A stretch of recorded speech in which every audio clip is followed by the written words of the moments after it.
Bonjour à tous et à toutes, je suis Dr Saïdi Amal. Au cours de cette présentation, on va reprendre la prévention contre les maladies métaboliques par les aliments.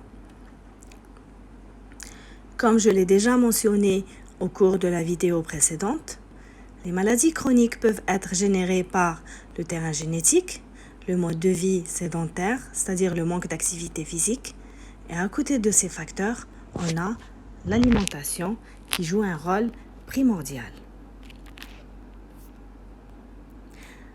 Il est vrai que l'alimentation a des effets directs sur l'état de santé. Ces effets peuvent être bénéfiques lorsqu'une alimentation est équilibrée et malheureusement peuvent être néfastes et dangereuses lorsque l'alimentation est déséquilibrée, avec des carences. Donc la relation aliment-santé n'est plus à discuter, c'est une vérité justifiée. La problématique actuelle, c'est d'adopter l'alimentation aux besoins de l'homme, c'est-à-dire qu'il faut satisfaire ses besoins et en même temps développer une nutrition préventive. Car s'il y a des carences, on ne peut pas parler de prévention. Cela revient à dire aussi qu'on doit adopter une alimentation sur ordonnance, où chaque aliment va jouer le rôle de médicament. Et dans ce cas, c'est une alimentation préventive.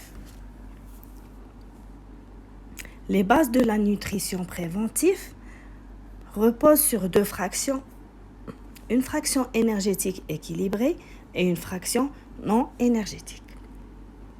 Énergétique, c'est-à-dire qu'elle apporte de l'énergie sous forme de calories, et une fraction non énergétique, c'est-à-dire 0 calories, mais très importante pour l'organisme.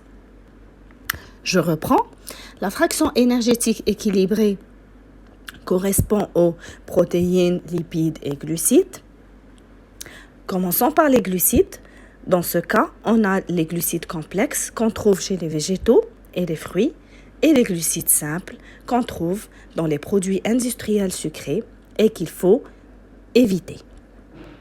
D'ailleurs, on parle d'un rapport 1-4, c'est-à-dire une portion de glucides simples pour 4 portions de glucides complexes. Donc, on a aussi les protéines qui contiennent des acides aminés essentiels et on a des protéines d'origine animale et des protéines d'origine végétale. Et le rapport conseillé est de 1-1. C'est-à-dire, il est conseillé de prendre une portion de protéines animales et une portion de protéines végétales. Et aussi, la fraction énergétique correspond aussi aux lipides, c'est-à-dire la matière grasse, qui est riche en acides gras. Comme rappel, les acides gras saturés n'ont pas de double liaison.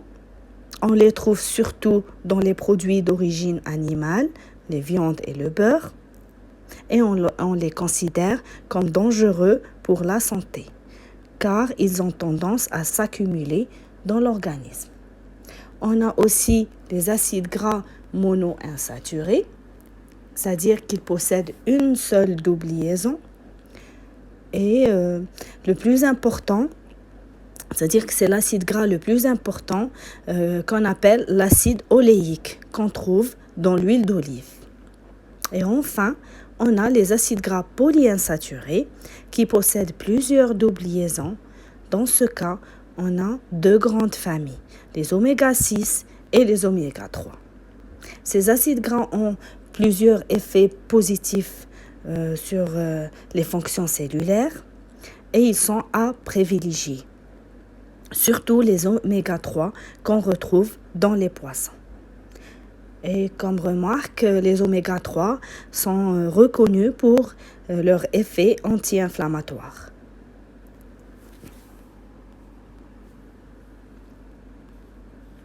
Donc, en plus, les bases de la nutrition préventive reposent aussi sur la fraction non énergétique, qui est complexe. Elle est composée de fibres alimentaires. Il est d'ailleurs conseillé de prendre au moins 30 grammes par jour, qu'on retrouve beaucoup dans les légumes.